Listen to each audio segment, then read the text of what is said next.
ফাঁদে পা দিও না, অনুরোধ ইশরাক হোসেনের। আওয়ামী লীগের পলাতক নেতাদের প্ররোচনার ফাঁদে না পড়ার অনুরোধ জানিয়েছেন বিএনপির আন্তর্জাতিক বিষয়ক কমিটির সদস্য ও ঢাকা মহানগর দক্ষিণ বিএনপির সিনিয়র সদস্য ইঞ্জিনিয়ার ইশরাক হোসেন। শুক্রবার ৩ জানুয়ারি দিবাগত রাতে এক ফেসবুক পোস্টে তিনি একথা বলেন। পোস্টে তিনি বলেন, অনেকেই আছে ছোট ভাইয়ের মতোই বয়স হবে, যারা বাস্তবতা না বুঝে আওয়ামী লীগের পলাতক নেতাদের প্ররোচনায় ফাঁদে পড়তে পারে। ধরে নাও, আমি তোমাদের অনুরোধ জানাচ্ছি, এই ফাঁদে পা দিও না। আওয়ামী লীগ নামের দলটির কোনো স্বাভাবিক পতন হয় নাই।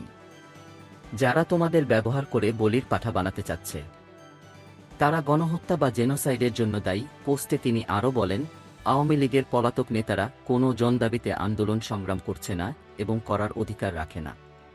এরা কেবল ক্ষমতার মোহে দূরে বসে তোমাদের বিপদের মুখে ঠেলে দিচ্ছে।